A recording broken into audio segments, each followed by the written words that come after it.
Okay, first off I'll go over the tank. What you're looking at is a 125 gallon all glass aquariums tank. Purchased, it was not pre-drilled, so I had to drill it. What you do is, if you look over here, on this end and on this end is 3/4 inch bulkheads with lock line coming out in PVC. That's for my return lines. The glass hole size to be cut is actually 1.25 inches. In the middle you have 1.5 inch pipes, two of them, with 1 inch or 2 inch holes, and that's for the return to the sump lines. The overflow box was ordered from glassholes.com. Excellent overflow box, I recommend it 100%. For heating, I have a 500 watt JBJ True Temp digital heater. Best heater I ever bought. Very precise, within a half degree, and it comes with a remote probe and a sensor unit up top where you can control the temperature digitally. So basically, what you're looking at is the tank is 125 gallons with the sump, and I would say all the water in the lines, you're looking at about 160 gallons. Okay, the sump system is a Aqueon ProFlex Model 4 sump. This is rated for 2,200 gallons per hour. Although I would not push it that fat or that hard, because the input to the sump is only two 1 inch lines. That's not enough. It needs to be at least 1.5 inches. So that's a design flaw I feel Aqueon needs to fix. Basically what happens is the water comes down from the overflow box through those 1.5 inch lines into here, goes down in this chamber, comes up, flows down to the filter socks, and then comes up one more time and disperses over this dispersion plate right here, which creates rain pretty much on these biomedia balls. That's where the bacteria grows to denitrify the tank. From there you got one more sponge down here to filter it. It then goes in this refugium. What I did is I put two 1 inch strainers with PVC hooked to a bulkhead, and having two 1 inch, even though my tank or my pump only takes one 1 inch, when these things begin to get dirty, you don't want to limit the input of a pump ever. So having two of them, it's redundancy. The tank or the sump did not come pre-drilled either, so I had to put another 3/4 inch or 1 inch bulkhead in there.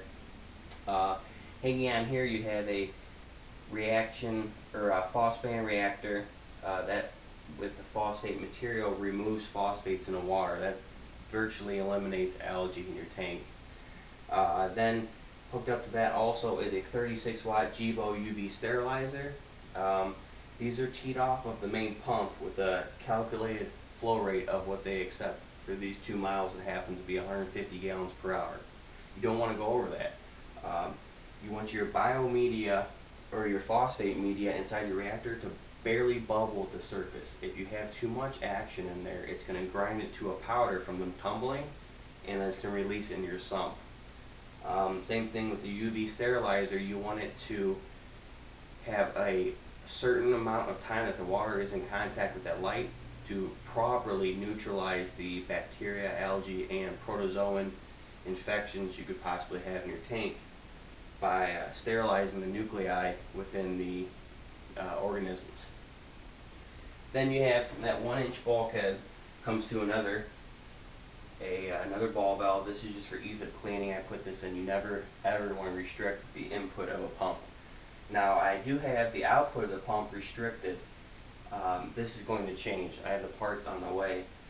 While you can restrict the output of a pump, you won't get its true potential, and you actually cut down the life, because this is adding pressure to this pump to push the water past that restricted flow. So from here I'll be teeing off and putting back in the pump a calculated flow rate of 250 gallons per hour.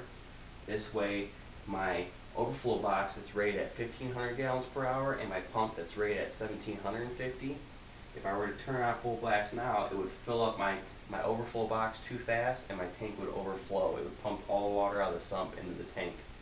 So to do this, you branch it off. So I'm using 150 gallons per hour from this to power my UV and my reaction chamber.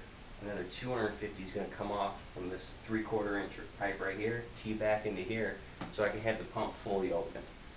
The pump is a blueline 70 HD, or also known as a Pan World. I'm not sure what the nomenclature is on it. It's rated at 1,750 gallons per hour with a very high head pressure of 39 feet, which means that this thing could be 39 feet in a basement and up. It will pump water up to 39 feet above the pump before the pump would just shut off and not pump at all. That's very important when selecting a pump for a tank, because for every elbow you have in your return line, I have 2 return lines, you can add 1 foot of head pressure. So you're looking at 2 feet, 4 feet, plus any elbows down here. So technically, even though this tank is only 5 feet, this pump has to push the water, you're looking at about 10 feet after it goes through all the elbows because of the restricting flow. Blueline is probably one of the best pumps out there for its price. I paid about $240 for it. Excellent customer service.